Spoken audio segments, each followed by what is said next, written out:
All right, I'm with you in a tick, Kim. Got you, Ben. Do you know what? It's been way too long since I heard the full album version of Kim Wilde's Cambodia, but it's 16 past 5 here on ABC Gold Coast. It was about time, wasn't it, as the helicopter rotors roar out of this studio. And the woman herself, Kim Wilde, steps, well, not into the studio as such, but via Zoom live right now from Hertfordshire. And I'm looking at you, Hey, Kim Wilde. Hello. hello, Bern. How the hell are you? Well, I'm great. I mean, this is as good as life gets as far as I'm concerned, because Kids in Bless you. America was my first single, like to own Oh, the single. And I just, I've grown up with you. So I'm going to try not to turn it into too much of a fangirl moment. oh, but that's very sweet. I'm very Yeah. flattered, Well, I'm always. sure I'm not the only one in the world because, you sold a few million, didn't you, of Kids in America? Just how It did big did okay. how you did okay. Yeah, I mean, it brought me back to Australia. I mean, I've been to Australia, came first when I was 13 with my dad, and he was performing there. And I didn't get back to Australia until 1981 when I came back to promote Kids in America, which was so exciting for me. I'd got such gorgeous memories of it as a child, really. And I remember hanging out with Molly Meldrum and getting up to all sorts of nonsense with him. So yeah, lovely, sweet memories of coming back in the early 80s, but quite a few times subsequently, I've toured with Howard Jones over there, with you and with Nick Kershaw also, and I came back with a whole bunch of 80s artists, and now I'm coming back in October to do the Greatest Hits tour. Exactly. And if you're going to talk about greatest hits, I mean, you hold the record for the most charted British female solo act of the 1980s, at least in terms of UK hits, UK top 40 singles. You had 17 of those in the 1980s. So there's a few hits to choose from when you play at Twin Towns here later in the year. Can we just go Yeah. back to Kids in America? And I don't want to only focus on that song, but of course it was the song. And interestingly, you've already mentioned your dad. Maybe remind people the fact that your dad was a very well known musician in the UK, but he wrote that for you, didn't he? With the help of your brother. He did. I mean, you have to remember when I was 20 years old, my dad was only 40. He was a young dad and a young man and very in love with pop music. I'd learned a lot about music through his record collection actually over the years. And he started writing with Ricky and they came up with this song called Kids in America, which was a sort of an homage to all things American in one way. It had a little sort of streak of rebellion about it. And I just thought it sounded great. I just thought, well, can I do that? And they said, yeah, yeah, yeah. And it all happened very spontaneously. There was no big plan to launch me or anything like that. I was happy to do backing vocals and be a session singer and earn a bit of cash and, be in music and do, and I would have been very happy doing that too. Yeah, I had read that about you, that you didn't really have that ambition to be a star. You actually were sad your sights quite well and truly set on being a session muso.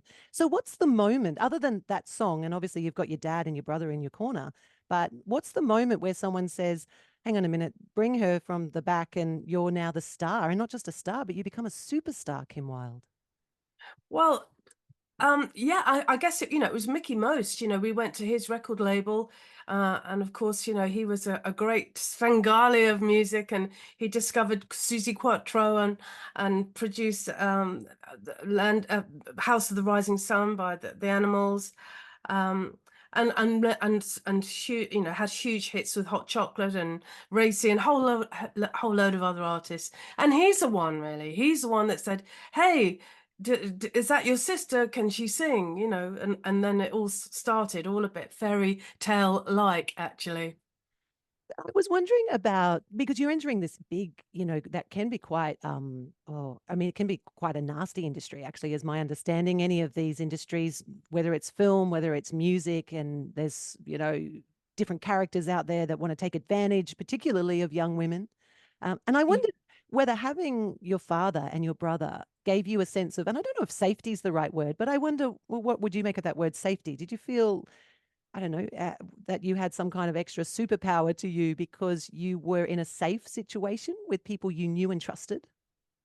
Well, that goes a long way. I was surrounded by people who I loved and trusted, and one of them was my dad, the other was my brother, and then my mum, who was managing my dad at the time, she took over the reins for a while of all things business, and then one of my oldest, closest friends jumped on board, and he helped coordinate my career, which was worldwide. At that point, it happened very, very quickly. Needed a few hands on deck, and everyone who was working with me at that moment in time, that pivotal moment in time, were people who I loved very much and trusted, implicitly. So yes, I did feel protected. I did feel safer perhaps than I would have done had they not been there. On ABC Gold Coast, you're with Bern Young, and live right now with me from Hertfordshire is Kim Wilde, which is pretty wild in my opinion, because we've all grown up with you either on the TV when we were watching Countdown or on our posters from whatever magazine we were, buying at the time, Smash Hits and the like. In fact, I wonder, Yeah. what do you make of the modern world now where, younger artists, and I've read that you're a big fan of someone like Taylor Swift, for instance, and her business savvy. What do you make of social media versus the way that you were out there in the 80s, which required music magazines and required music TV shows? What comparisons do you see and what differences do you see? Well, I mean, there's an ultra exposure now that I think would have really floored me, I think. And I think it does floor a lot of artists now. It's very intimidating, some of it. Um, uh, that it's all it's around you all the time. I mean, there's no escape from it almost. At least during the time when my career was beginning, there was some escape, there wasn't, when we didn't even have mobile phones then. I mean, that we didn't even have the internet then. So there was a lot of privacy connected with being very, very, very famous, and as exposed as I was, there was at least some point at which, you could escape that. But these days there's very little escape from it, I feel. And I think that takes a heavy toll on the mental health of artists now. Yeah, which would help if then you can escape into the garden. I do love this quote about you, Kim Wilde. You are the only person in history, the only person in history to obtain a #1 US charting single and a gold medal at the Chelsea Flower Show. Tell me about your horticulture life, because this was when you kind of stepped back from music, wasn't it? Because you were, in a way, you wanted to get away from this whole I'm 1980s Kim Wilde and who am I Yeah. now? And you become a mom and you have kids Yeah, and you become a gardener. I'd got married, I had two children, I had a mortgage, I wasn't 21 anymore. I certainly wasn't size 10 anymore. And I just thought, you know what, I've moved into a different phase of life now, and I'm very, very happy with that. And bringing up my kids, and taking a big, big step back out of the limelight. It was a relief, actually, a real relief. And I've been very famous since I was 20, 21, and I was 36. And for me to get out was a relief.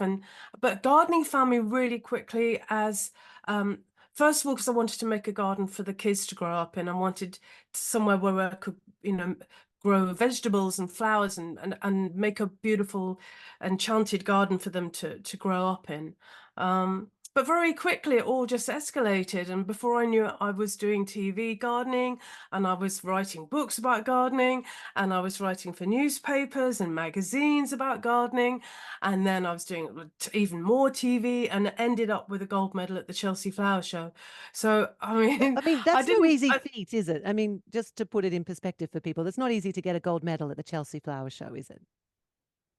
no, no, it's not easy to get one of those. And of course, everyone goes for gold when they go to Chelsea. Otherwise, you don't go to Chelsea if you're not going for gold. But to get one, wow, it was a very overwhelming moment, and puts a big smile on my face every time I think about it. Yeah. Yeah, I love that. Because of course you've had such success in your music career, and the idea that a gold medal at a flower show is just as important is a really beautiful thing. It's Mhm. interesting how you've been brought back into music then, this rise and rise of the popularity of looking back nostalgically at the 80s. And in a way, I know there would have been a point where, you were trying to say, hey, I'm more than Kids in America. I'm more than Checkered Love. I'm more than the 80s. So how do Mm. you marry those things now to say, okay, well, no, own it and love it?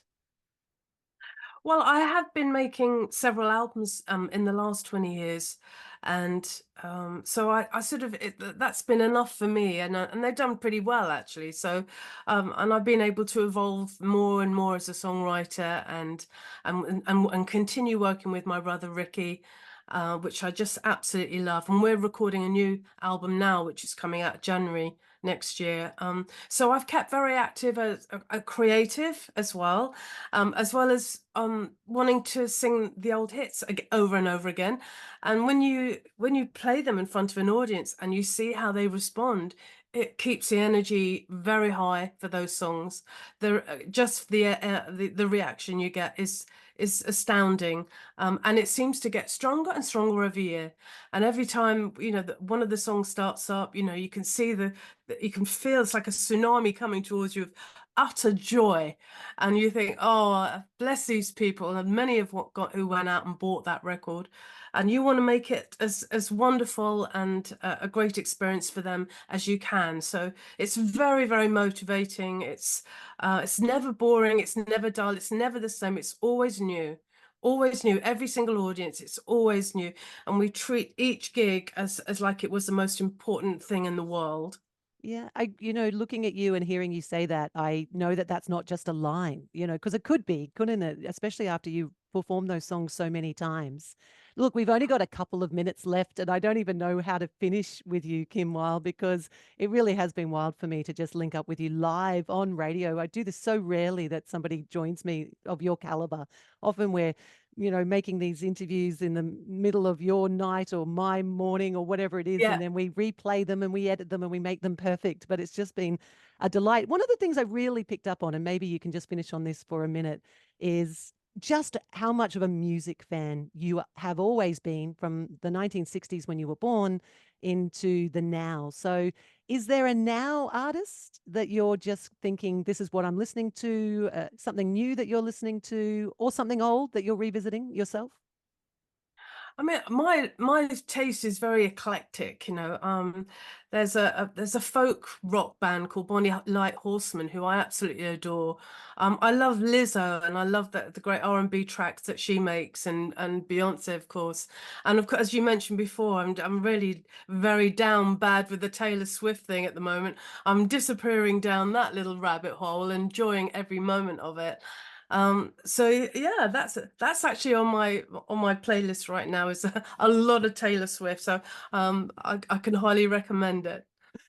The Swifty that is Kim Wilde, joining you here on ABC Gold Coast as the seconds tick down to the latest ABC news. We can't wait to see you here in Australia in the end of the year, October it will be. And you're playing very, very close to us here. Just across the border is a place called Twin Towns. In fact, it's right on the border, and that's where you're going to be playing.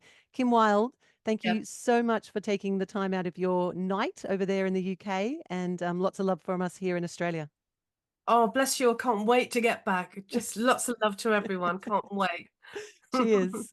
That Bye. is Kim Wilde here on ABC Gold Coast as we get the very latest ABC news now. It's right on 5:30.